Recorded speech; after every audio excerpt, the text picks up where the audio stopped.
ekituleese wano lwaliro mu maaso ga kamera tulage eggwanga nti tetusirise busirisi olw'ebikolwa ebigenda mu maaso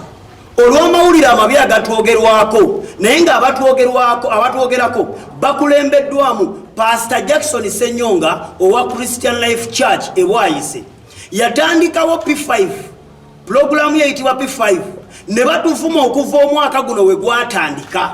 ne tusirika abantu baffe baduka n'okuga nti oba twabavaamu bantu baffe abali eyo tetwabavaamu naye tuvuddeyo okulaga eggwanga nti ekikolebwa si kituufu twagala eddembe lyaffe ery'okusinza lituddizibwe tetuli baana bato omulimu gwe tukola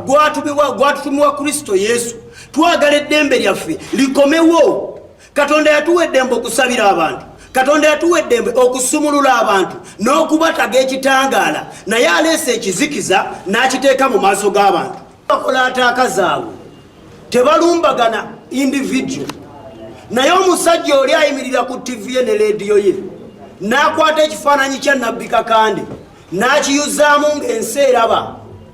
n'akikumako omuliro mu maaso ga kamera n'akwata ebbaasa abantu baffe ze basazeewo nti ebbaasa eno kanteekemu essente ezinayamba okusitula omulimu gwa Katonda n'azikumako omuliro ate olumala okukola ekyo ye n'akwata amabaasa ge n'agagabira abantu ontegedde bulungi lwaki tetulumba balala kubanga tebatulumbye individual bwe wakomawo ng'ekkanisa yonna tekyaliwo n'ogwira ekintu kya Kayanja n'otandika P5 ng'ekoppa bukopi 77 n'otandika okwataakinga basumba banno ng'ofunye ku bantu naye mujjukire jjayo bukiriifu bwo wali ofaanana otya yali kasajja nga yafuuka kakadde nga yakoggoka era tubadde tukusuubiramu embwa era neewunyiza yiga okusooka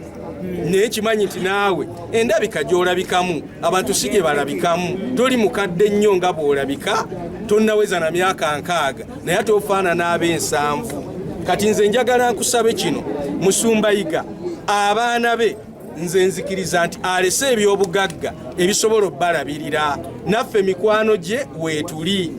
naye ggwe Ssenyonga olwaleero njagala nkubuulire kino ozooteekawo programs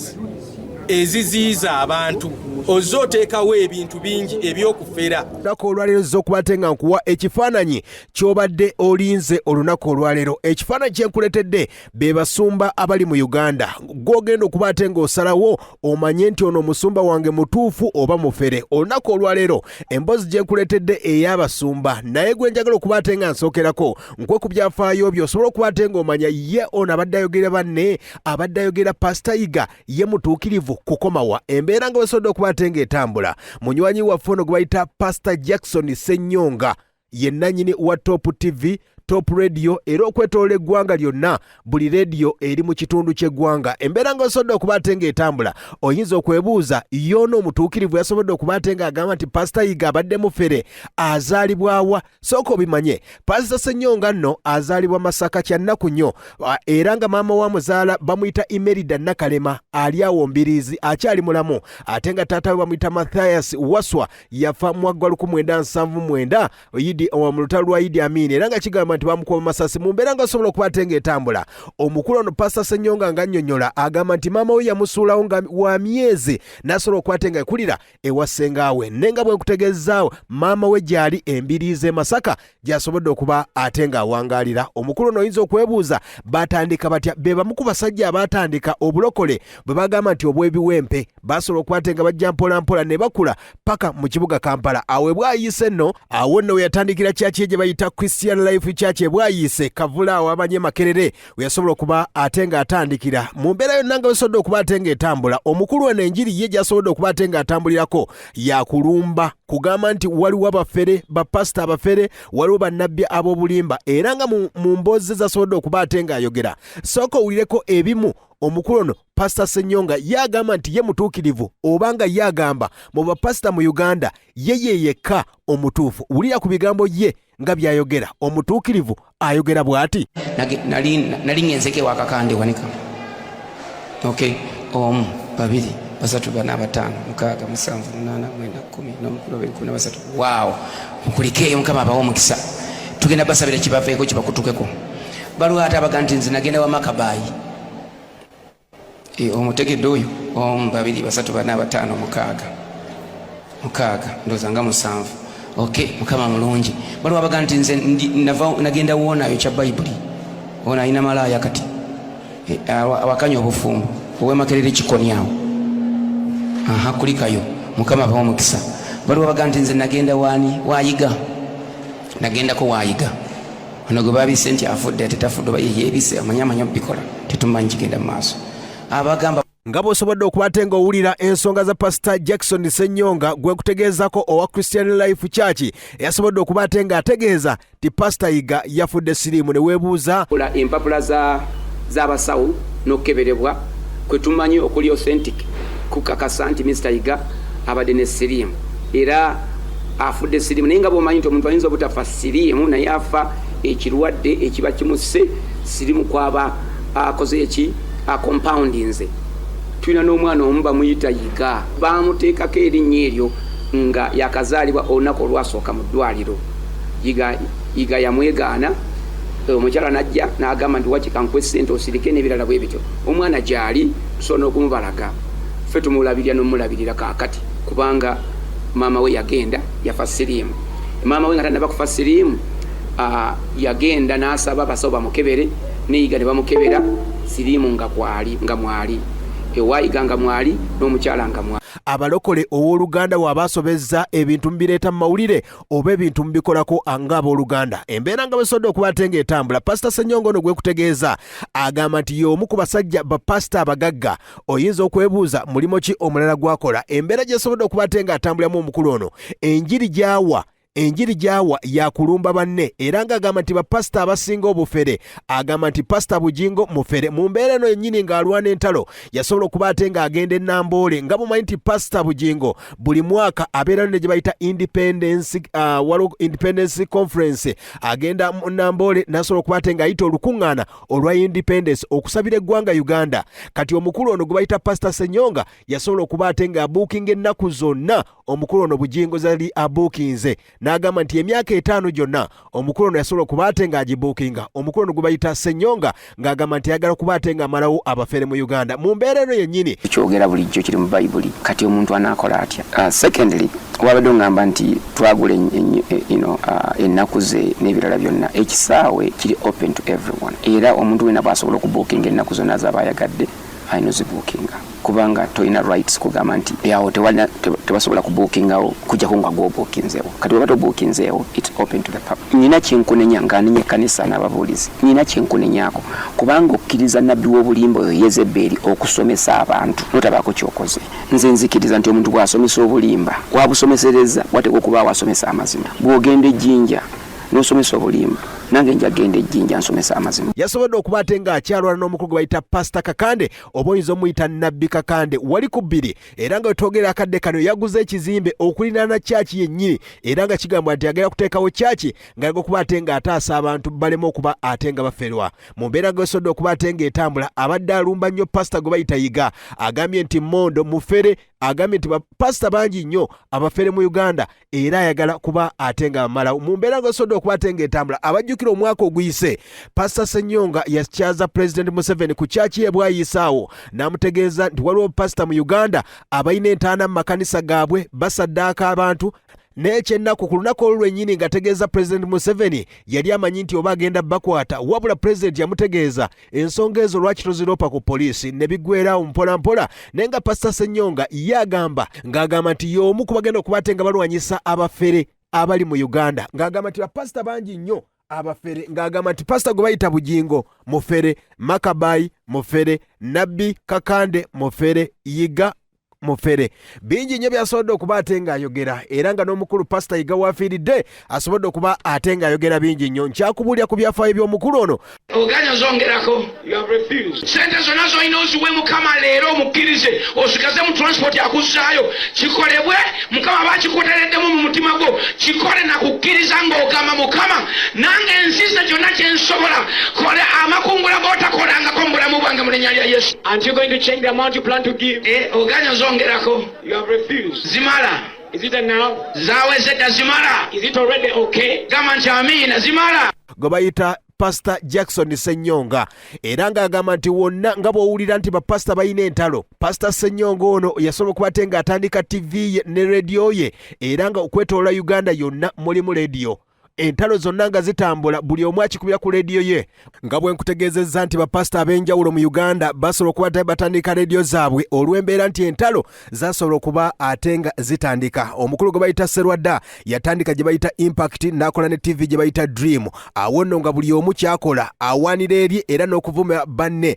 Mu mbeera nga bwetambudde omukulu Ssenyonga yakola gye bayita Top TV ne rediyo era okwetoloola Uganda yonna Top TV gyeri ne rediyo gyeri. Omukulu gwe bayita Bugingo naye ng'olutalo lusobodde okuba ate nga lutambula naye yasobola okuba ate ng'atandika gye bayita Solo TV ne Soloti Radio okwetoloola Uganda yonna nga buli kitundu kyonna eky'eggwanga balwana entalo nga bayita okwo. Omukulu gwe bayita Pastor Yiga ne waafiiridde ng'agamba nti okutandika TV eno yali ayagala okuba ate ng'alwana n'abakulu abo abaali bamulemesa ng'agamba nti yali akola obujulizi bwe abamu nga bw'atawala ku TV ez'enjawulo nga bagamba nti afeera alimba naye n'agamba nti mu busungu obw'amaanyi kwe kutandika TV ye gye bayita ABS TV. Abadde n'ekirooto eky'okukola rediyo era ng'agamba nti mu mwaka gwa 2021 yali ayina enteekateeka ey'okutandika TV okutandika rediyo naye tekisobose olw'embeera nti omukulu atasobodde okuba ate ng'atufuddeko. Nkutegeeza omukulu ono gwe bayita Pastor Jackson Ssenyonga yagamba nti ye mutuukirivu yekka mu bapasita. Nkutegeeza bapasita bangi nnyo abatuufu ne ggwe ojja okusalawo ogambe nti ono pasita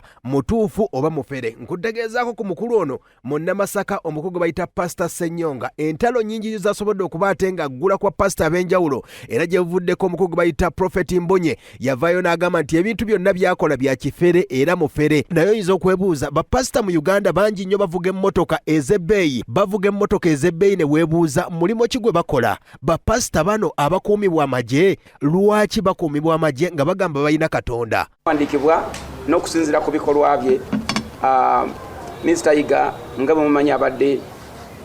namwe mukimanyi abadde akola ebyamagero by'obulimba era tulina records buli muntu yena tugenda muwa CD ey'ebintu Pastor Yiga badde akola. Nsaba mugizanye kiba kisobose mulage ensi kubanga njogera namwe nga bannamawulire kakati. You have the responsibility to communicate to people. Imagine this was your daughter or your wife or yourself and you go to a church believing that all is well because he's a pastor with a title, but you come to realize the things you're clapping hands for are fake and they've been practiced in the boardroom. And someone who is saying I'm healed, I'm falling under the power, he was given 100,000 to perform. That is a betrayal of the trust you put in a man you call the man of God. So this is not a joke. Olwo ebintu ebikoleddwa olw'obujulizi obutali butono n'obujulizi obumu nga buva ku mukyala we oba ku bantu b'amanyi ne mu kkanisa ye ate nga biva mu production studios ezennyini. Mr. Yiga abadde azannya obulokole naye tabadde mulokole. Abadde azannya obulokole afunemu ssente ate kwoteeka ebikolwa ebirala byonna bye mbadde njogerako. Nina enkolagana naye kubanga mbadde nze omu kubaavaayo ne ŋŋamba nti waliwo ebintu byokola ebirina okukyuka Mr. Yiga kubanga ozannya obulokole obuzanya buzanyi ate ebyamagero tebiriiyo ate n'abantu you are inflicting pain on people's lives. So mbadde sina nkolagana na Mr. Yiga naye mbadde manyi ku mirimu gy'akola egy'okuzannya obulokole naye nga si mulokole. Okufa kwa Mr. Yiga kutuyigirize nti obulamu bulimu choices era nti tulina okuba nga tusalawo bulungi okuba nga tuleka emikululo emirungi abaana baffe n'abantu abadde batulabirako tebayinza okuba nga beenyumiririzaamu. Bwe tutunuulira obulamu bwa Mr. Yiga era nga bannamawulire bwe mukimanyi ng'era ensi bw'ekimanyi era nga amawulire gabadde gagamba nti abadde he's a comic pastor. Newankubadde nga siyinza kutandika kwogera bubi ku mufu njaga kutwala mukisa guno okuyigiriza abalala okwewala ebintu ebifaanaganako okwagala ensimbi ez'amaanyi okwagala ekitiibwa kyotanaba kugwanira biyinza okutwala mu kubeera nga olaga ekitiibwa ekyenjawulo kyotanaba kigambibwa era abamu tumanyi nti Mr. Yiga alese abaana bangi era alese ne bannamwandu bangi. Bannamwandu abamu bamanyiddwa abamu tebamanyiddwa. era tumanyi nti okusinza ku ripoti zetufuna nti waliwo n'abaana abatamanyi taata waabwe ate nga taata waabwe ye and waliwo abantu abafuna obulwadde obwa siriimu obwaleetebwa okuba nga beegatta olw'empaka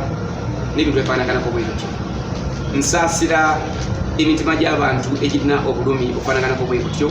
Nga tukyagenda maaso ku mukulu ono gwe bayita Pastor Ssenyonga yategeeza nti ye mutuukirivu yekka ye pasita yekka mu Uganda omutuufu. Mu mbeera nga wesodde okuba ate ng'etambula njagala mbazzeeyo mwaka gwa 2008 bajjukira obulungi omukulu ono yali ali ku nnyonyi ng'ava mu kitundu kye bayita Denver ng'agenda mu Auckland mu America yali agenda kukuba lukuŋŋaana lwa njiri. Wano nno omukulu kamera z'ennyonyi zasobola okuba ate nga zaamukwata nga yali atigiinya akawala ak'emyaka 13. Wano nno ennyonyi yasobola okuba ate ng'eyimira ku airport gye bayita Auckland International Airport era nga kigambibwa nti ono omukulu bamusibira mu kkomera lye bayita Santa Rita Jail gye basobola okuba ate bamusibira era yamala ennaku ezasobola okuba ate nga ziwera wabula abazungu basobola okuba ate nga bamununula ne bamuwa beyiro wabula ng'omusango guno kigambibwa nti gukyali mu FBI bakyagunoonyerezaako. Abajjukira obulungi omukulu ono Pastor Ssenyonga era emisango egyo yasobola okuba ate ng'agizza yali ku nnyonyi ya Amerika ng'agenda mu Amerika akawala kaali kamulinaanye n'asobola okuba nti yatandika okukatigiinya omukulu ono. Emisango gikyaliyo mu FBI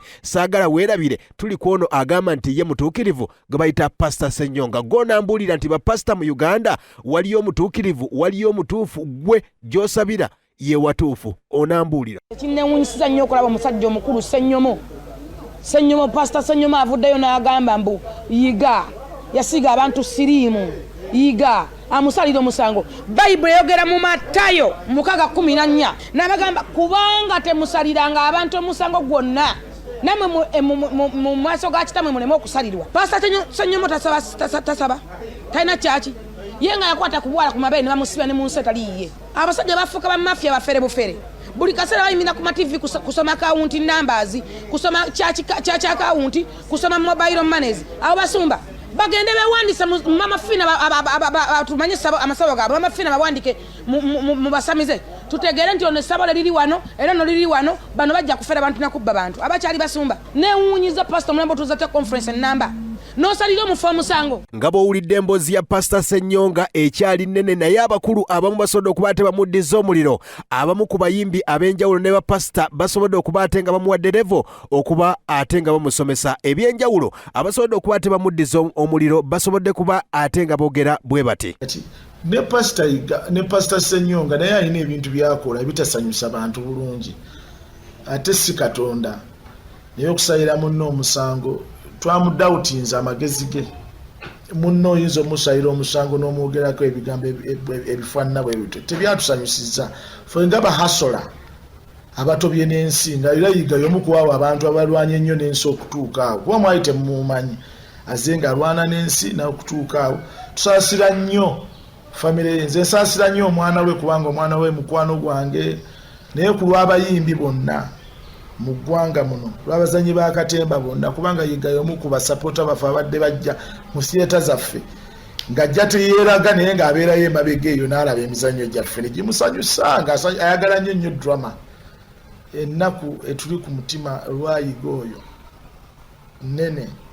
Kiki ky'otagenda kwerabira ku Pastor Yiga? Story ze zabadde abuuza ng'abantu abawa obweyamo sobola kuzeerabira zabadde very nice nga zikujjako stress yenna.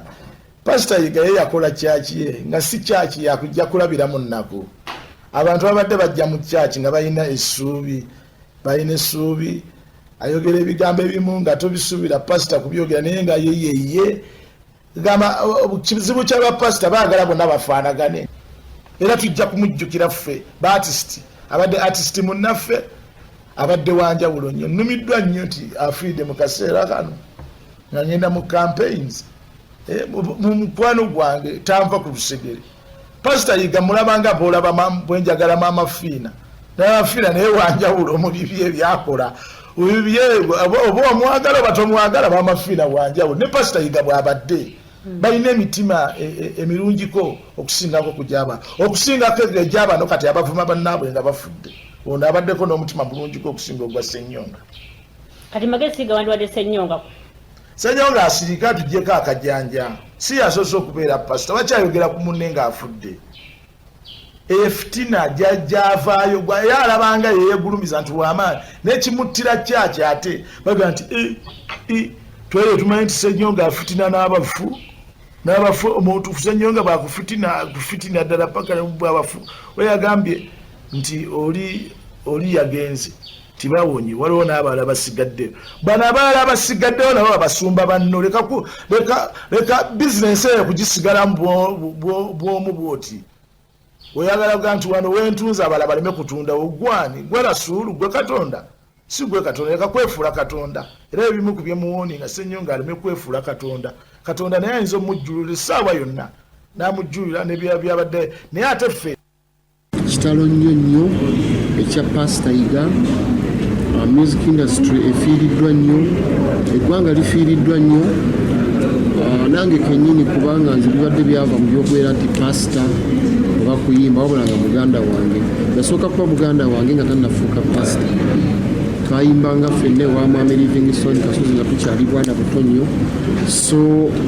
ate n'okuba nti twava wamu e Masaka kati twasomoka Lwera nze bingi nnyo ebibadde bitugatta ne Pastor Iga era mmanyi bingi nnyo twakwatagana tuli mu Kampala Music Stars ye group yali ya mukama wange Livingstone Kasozi yayitibwa Kampala Music Stars mu 1997 naate twayimbirayo ebbanga ttono n'amala n'akola ki n'afa kati bwafa buli omu yalina okuyiiya engeri gy'abeera okuba yalina nyini kibiina yali atwagala yali amaze okufa naye nze nasigalamu nga nnyimba ne Pastor Iga twali tuyimba naye and he was good yali mulungi nnyo yali songwriter nga mulungi nnyo okuwandiika ennyimba ng'amanyi n'okuyimba naye ng'olaba siryaliko ennyo he was talented naye nga siryaliko ennyo ng'alinayo ebintu bye ebirala byabeera alowooze nga sikyaliko ennyo ekiri awo naye nga ate amanyi bulungi okuyimba n'okuwandiika ennyimba yali ayimbeeyo ku luyimba ki nga mukyali teyayagala nnyo teyagala noza kufulumya ennyimba naye nga ne ku stage yayimbanga naye teyazifulumya kyenkugambye ndowooza obudde yali alowoleza zifulumya mukama waffe we yafiira mukama waffe bw'afa wajjawo awo ka bureeke nga tetukola kati bwekuddamu okwekuŋŋaanya ate ye teyakomawo n'abeera nga yatambula n'agenda mbirala ffe tusigala mu muziki ekya Pastor Ssenyonga yankemye nnyo okutuuka okundowoozesa nti oba sinamusumba tegamba yalwanye nnyo nankema nnyo okumuwanula gyembadde mulaba mpaka okumutuusa wansi ku ttaka yalwanye nnyo okunteekamu endowooza eyo wakati nze kino nkirabanga bwe mbadde mulwanira omukyalo omu nga muli abasajja babiri kati oli omusajja bw'afa n'osigala ng'ate omuvuma ng'ate omukazi amukulekedde kati ebigambo byayogedde nti simawo n'otabadde takola byamagero kati agenze bikola ate simanyi ayina siriimu kati what are you trying to tell the public nti ayina siriimu ogezaako okupreventinga bana balimwagadde aleme mubasiiga eyafudde dda omuntu bwafa kiki kyoba kyamwogerako then wano mu Buganda kyandoweza n'ogamba nti bawa ggwanga ki kafu wano mu Buganda omuntu afudde abeera amaze okukola ki okufa tumwogerako birungi kati ate tiyalibadde musumba yalibadde muntu muyayeyayo oweeyo n'amatuka najjagamba teno omusumba abadde bwati ne bwati tusuubira omusumba ng'oyo bw'abanga kituufu musumba nze gwe sikyayita musumba mbadde musuubira okuvayo nga Yesu Kristo bwe yajjirira aboonoonyi kujja nga naye alina kulongoosa bantu kati ate ali mu kuvumirira mufu kakati mukyali mu competition ze kyendowooza nti wabaddewo competition yagamba nti nno tabadde musumba Iga kiga abadde muyiiya ayiyiza muli mu busumba then ne Ssenyonga naye ayiyiza mu busumba nga tannafuuka Ssenyonga kiki kyeyali alina kyannaku nti olunaku lwaleero waliwo abantu abamu nga omusumba Jackson Ssenyonga ebigambo byayogedde ebigambo byawuliddwa ng'ayogera byenyamiza honestly speaking wano mu Buganda abantu tebakera ku makya ng'omuntu afudde n'oyogera ebigambo bifaananako ebityo kitiisa n'okutiisa simanyi mutabani we engeri gye boogeramu oluzungu ndowooza ate nga bakulidde mu America tebajja kubifaako naye mu maaso eyo gye tulaga history will judge him omuntu bw'afa wano mu Buganda ng'akuyita Ssenyonga n'omulwadde nga mulwadde tebamwogerako naye Ssenyonga toswaza kikaaki kyokka naye n'abaana bo naye nkunga biri muntu yenna amanyi Yesu amanyi okusonyibwa kwa Mukama okwagala kwa Katonda ekisa kya Katonda biwala ba Ssenyonga amuboola mudduke kubanga kati takyali Ssenyonga bamita Ssenyomo akyuse ekyokubi twakizudde nti omwami ono gwe tuyita Ssenyonga si musajja muganda musajja amufumbira musajja mutwa abatwa bali abamu buti bwomutula sitecha ye ebirowoozo bye entegeera ye tolina buyinza bwogera ku muntu yalwadde siriimu nga toli musawo kimenya amateeka it is wrong newanga muntu mulwadde wa siriimu naye tempita abantu bonna abalokole gyona gye muli nti omusajja ne mumulaba mumuboole bemulaba mu restaurant mumudduke bwomulaba mu supermarket kuba enduulu obaga nti wuno atuuse Kabinda atuuse tetugenda kukkiriza effujja lifaananako bwe tukujanya ku bantu n'amanya gaabwe si musawo si poliisi si dokita he has no right okwogera ku Pastor Iga ne banga alina ebibi yakola at this moment tebimugwana kubanga bimwogerwako omuntu yena tosobola kubanga gwe mulamuzi ye bannange lwaki abasuma batiboogera naye ono omusajja yajja ate naye yerabidde nti yakwatira omwana ku nnyonyi alinayo emisango egije musajja gwolowooza nti gwolina amaanyi newa nemmundu neoba ng'olina n'abakukuuma tekikutaasa ebigambo byetwogera butakutuukako bino bijja kutuukako ye mukulu gwe bayita Pastor Ssenyonga Jackson owebwayise yasobodde okuba ate ng'ajaguza ekibuuzo kibuuzibwa nti olw'okuba mbadde siina butakkanya na Pastor Iga afudde mu nsonyi ye nze siina lutalo na Pastor Iga siina lutalo na basajja baffere nze sirwanisa basajja abo nwanirira bantu ababula sirwanirira oba sirwanyisa bannabbi ba bulimba nwanirira abo ababula kakati oba Mr. musonyi basi musonyi tekina mutawaana kubanga Katonda yasonyiwa ultimately kati wali ensonga za Iga ziri maaso ga Mukama yekka oba mukubidde mu ngalo oba nsanyuse oba nkaabye ensonga za Iga ziri maaso ga Katonda naye ng'omuntu olwokuba siina lutalo nze talina kibi kiryankoze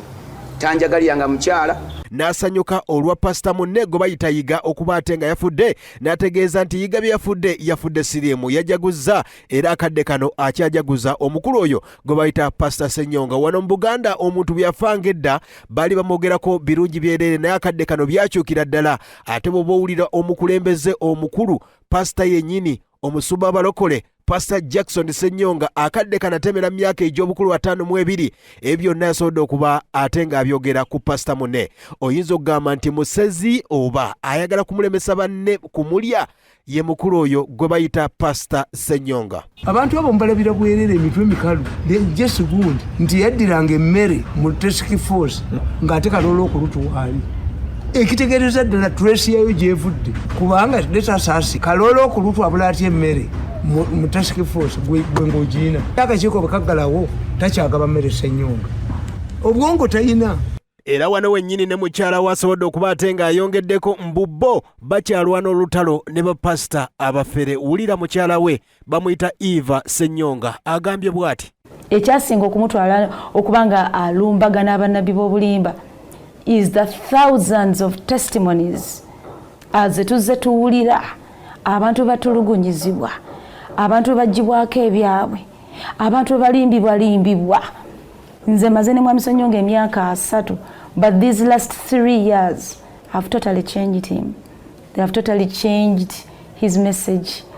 kubanga alumiriddwa nnyo obujulizi bw'abantu abo bwazaawulira byebimu ku bitonotono byesobodde okuba ate nga nkuleetera ku Pastor Ssenyonga ye agamba nti yasinga obutuukirivu mu bapasita abali mu Uganda azaalibwa Masaka Pastor Seradda azaalibwa Masaka Kalungu omukulu gwe bayita Bugingo ava Masaka Pastor Bugemba ava Masaka gye bayita Gulama bangi nnyo bapasita abali mu Uganda abakutte erinnya bonna bava Masaka n'omugenzi gwe bayita Pastor Iga azaalibwa Bukomansimbi gye bayita Empaama naye twagala okuba ate nga tusaasira abafamile ya Pastor Iga era nga twagala okuba ate nga tubeetondera mwenna abasobodde okuba ate nga banyigiziddwa olw'ebigambo bya Pastor Ssenyonga byasobodde okuba ate nga batuusaako mu mbeera enyiika akadde kano gye tulimu n'ogamba nti Pastor Ssenyonga musezi oba mu mbeera bwesobodde okuba ate nga etambula. Tukwagaliza birungi byereere y'embeera bwesobodde okuba ate nga etambula. Wuliriza kayimba akamukulu gwe bayita Hamani Basudde abakungubazi bakaaye omukulu gwe bayita Pastor Ssenyonga ayagala kuba ate nga atwala abagoberezi ba Pastor Yiga. Katulinde ompange nveyo ku kituuti kyo njogere ebintu by'obulimba. Pastor Yiga bw'alina omusota simanyi bw'alina amagi nveyo nti ndi mutabani we bakuba engalo mu kyaki ndabigana mbadde nsaba recording gye nakurikodinga sijja giwa bannamawulire naye konaagenda ewala ngenda bita. God bless you. Musumba Ssenyonga tukumanyi bulungi nze ndi w'e Masaka nawe oli w'e Masaka. Bw'oyogera nti Musumba Yiga si mutuufu oba gwe ng'oli mutuufu ng'ogamba nti obihore naye nga n'ewammwe gye wakulira ku bukojja wakyaliyo amasabo ewamweruka kojjawo mweruka maama w'omusawo ye muzungu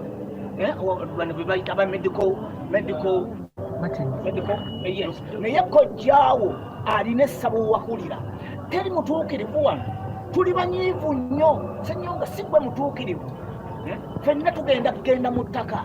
lwaki buli muntu avuddeyo kuwayiga. Maliriza ngamba bwenti nkoboola abasumba mu ggwanga lyonna mujje mulaga obutali bumativu olwo Musumba Ssenyonga okuswaza ekitiibwa ky'abasumba n'omusawo omuganda